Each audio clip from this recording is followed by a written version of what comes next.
जिन्होंने ये कला आज तक संभाल के रखी।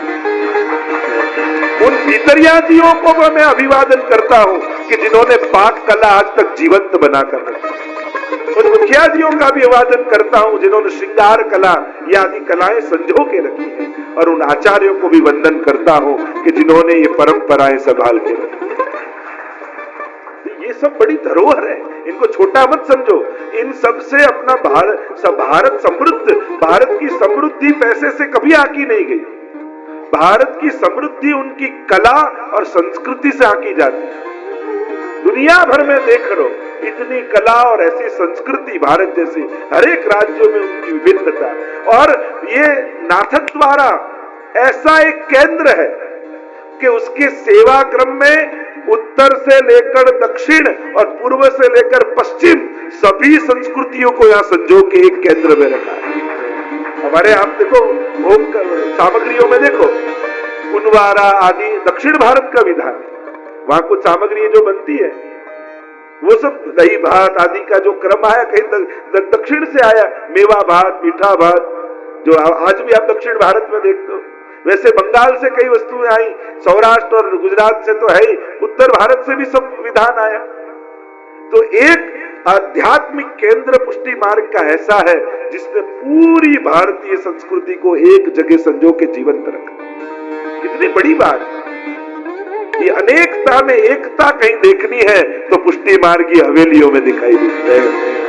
पूरे भारत की संस्कृति का दर्शन करना है तो पुष्टि मार्ग की हवेलियों में आपको दिखाई देती है। रात, भोग और श्रृंगार के माध्यम से ये तीनों ने भारत की समग्र संस्कृति को संजोया है। ये बहुत बड़ी बात है, बहुत बड़ी देन है।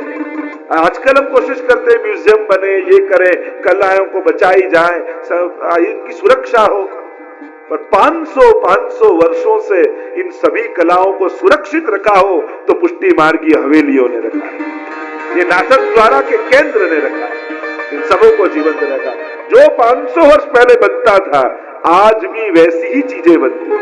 विचार करो, कोई वस्तु को इतने सालों से उसी प्रकार के संजो के रखना किसी बड़ी बात है। ये छोटी बात नहीं है। ये वल्लभ संप्रदाय ने भारतवर्ष को जो समृद्ध किया है, जो देन दी है, वो कम नहीं है। बहुत बड़ी देन है भारतीय संस्कृति को इस वल्लभ संप्रदाय की, क्योंकि इतनी कलाएं कोई संप्रदाय में। वो संस्कृत भाषा की समृद्धि देखो, पुष्टि भक्ति ये वल्लभ संप्रदाय में भारत की लगभग सभी भाषाओं को भी संजो गया। दक्षिण भारत की भाषा महाप्रभु जी के हस्ताक्षर में मिलेगी। उत्तर ब्रज भाषा को गुसाई जी ने स्वीकार किया। हरिराय महाप्रभु जी ने तो गुजराती, पंजाबी, हरियाणवी, राजस्थानी, मारवाड़ी सभी भाषाओं में कीर्तन रचे। तो कितनी भाषाओं का संकलन पुष्टि मार्ग। बाजे बधाइया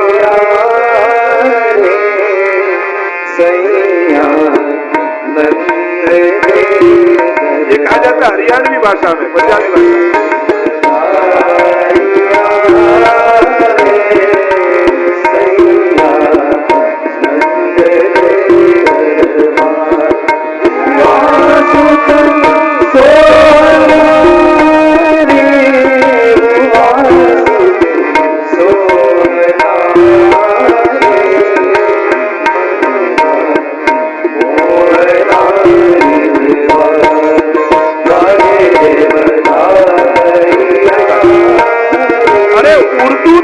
कीर्तन है हरिराय जी। उर्दू भाषा को भी स्वीकृत किया। अभी लोग एकता की बात करते हैं कि सभी संग एकता, पर ये एकता 500 वर्षों से पुष्टि मार्ग की हवेली में है। पूरी भारतीय संस्कृति का संकलन। मैं एक एक वस्तु जो आपको गिनाने जाऊं तो भाषा की हो, राग के बारे में हो, पाक कला वाले में हो, चित्रकला के बारे में हो, और अभी तो और कितनी कलाएं, उन सभी का संकलन। मतलब भारत को समझना हो तो हवेली को समझ जाओ, पुष्टि मार्ग को समझ जाओ तो भारत का परिचय आपको हो जाए। ये धरोहर भारत की संभाल के रखिए पुष्टि मार्ग, धर्म को प्रधान रखकर, ठाकुर जी को प्रधान रखकर, और ये सभी संकलन यहाँ पे। ऐसी कई कई भाषाओं का, संस्कृत में तो है ही प्रधान। संस्कृत के जो प्रकांड विद्वान पुष्टि मार्गी आचार्य हुए ऐसे तो आचार्य भारत में संस्कृत के और कोई निकले नहीं, ऐसे ऐसे विद्वान। और उसमें भी ये गंगा लहरी आदि गाया, वो भी हमारे बेटी जी के लाला थे सब, जगन्नाथ जोश पंडित और आदि आदि ऐसे ऐसे विद्वान कि जिनको समग्र हिंदू संस्कृति ने सम्मान दिया है। ऐसी कई चर्चाएं कर सकते हैं। उसके बाद भी भारत हिंदू हरिश्चंद्र आदि हिंदी के इससे बड़े साहित्यकार पुष्टिमार्गीय हुए, गुजराती ना कितना साहित्यकारों थे, तो ये कितनी बड़ी देन है। पर ये सब एक जगह तभी हो सकता है जहां कृष्ण हो। कृष्ण के अलावा सभी कलाओं को सेव्यमानम कला निधि, क्योंकि हम किसकी सेवा करते हैं? कला निधि। केवल योगेश्वर नहीं है, और जो खाली योगेश्वर ही होते तो सब समाधि में बैठे होते अभी दुबले पतले होकर। तो ये हमारे रासेश्वर है, कला निधि है, और कला निधि है इसलिए सभी कलाओं को हमारे श्रीनाथ जी बाबा ने कितना सुंदर। और पाछू आ बधी कलाओ पेट भरवा माटे नहीं, ठेठ पहुंचवा माटे आ पेट नहीं ठेठनी है। इन्हीं कला जो मनोरंजन के निम्न स्तर पर जा रही थी, उन्हीं कलाओं को भगवान महाप्रभु जी ने भक्ति के स्तर पर पहुंचाकर उद्धार का साधन बना दिया। केवल मनोरंजन का साधन नहीं, पर उद्धात्म कल्याण का साधन। विचार करो। और ऐसे विद्वान हमारे प्रतापी आचार्य थे, तभी तो तानसेन आदि भी दंडवत करके गए। विदुर जी ये अपने बड़े जिनकी बुद्धि मानी जाती है बीरबल, वो भी दंडवत करके गए। अकबर बादशाह जो न्याय में प्रसिद्ध था, वो भी गुसाई जी से न्याय लेने आया। तो विचार करो, बाकी सब कलाओं की तो बात करी, पर जब कायदा की न्याय की बात आ उसमें भी हमारे आचार्य पीछे नहीं है। स्वयं अकबर बादशाह ने न्याय करने के लिए गुसाई जी को आमंत्रित किया। विचार करो, वो न्याय में भी कितने प्रवीण होंगे। तब अकबर बादशाह जैसा बादशाह उनको आमंत्रित करता है। तो जब अपने इतिहास, गौरवशाली इतिहास का आप दर्शन करोगे, तब आपको भी गौरव होगा कि मैं भाग्यशाली हूं कि मैं पुष्टि मार्गीय वैष्णव। ये गौरव तब होगा जब अपने उस उज्जवल इतिहास का दर्शन होगा कि क्या प्रदान किया है हमारे धर्माचार्य, क्या प्रदान किया।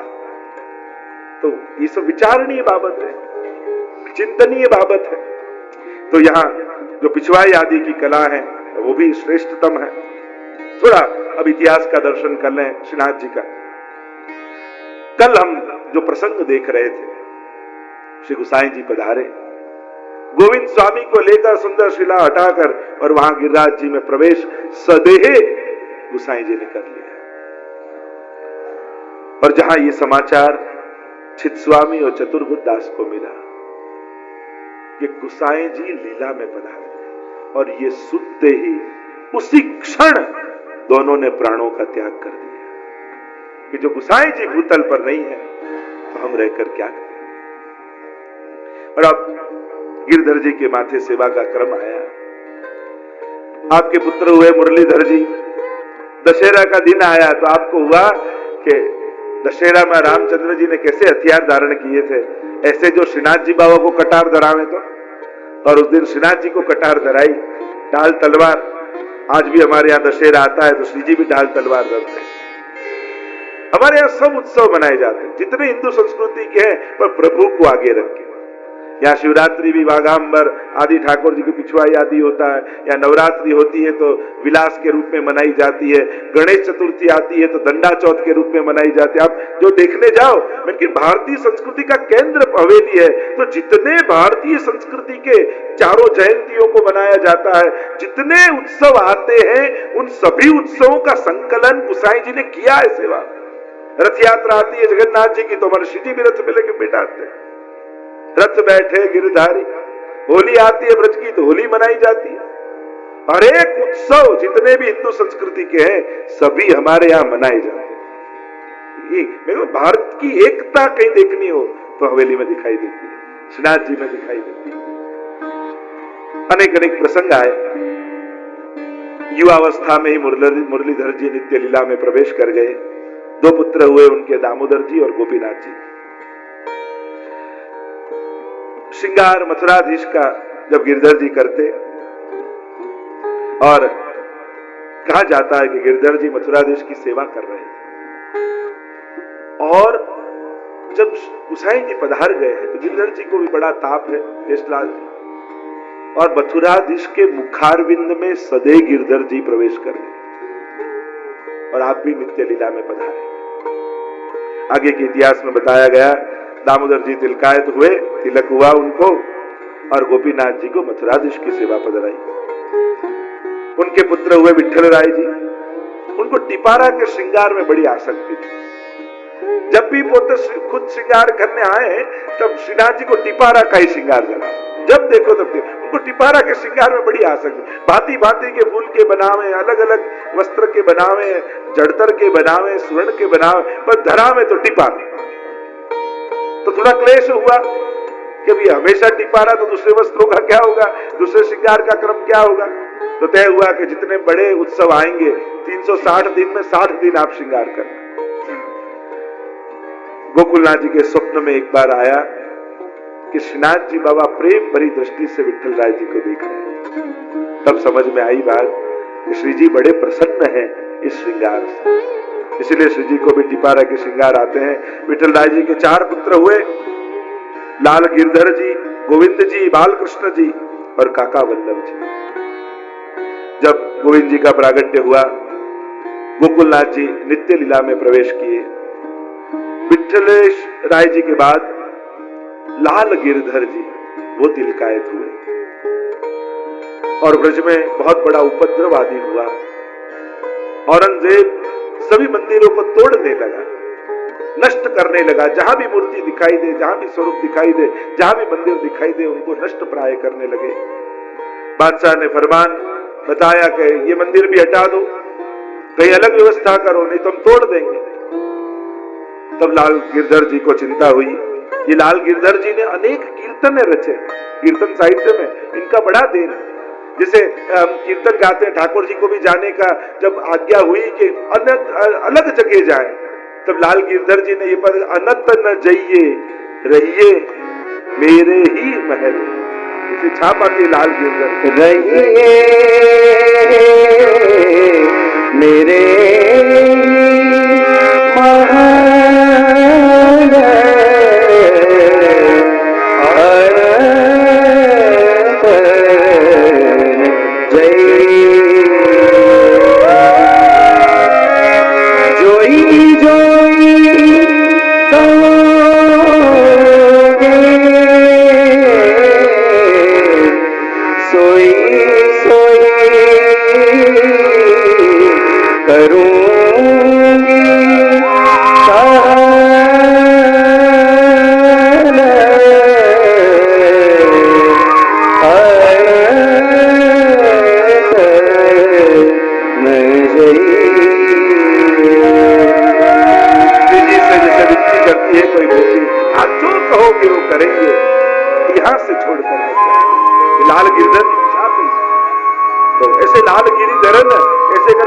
छाप वाले हो ये लाल गिरधर जी ने उस समय की तिलकायत से उन्होंने ये कीर्तन रचा।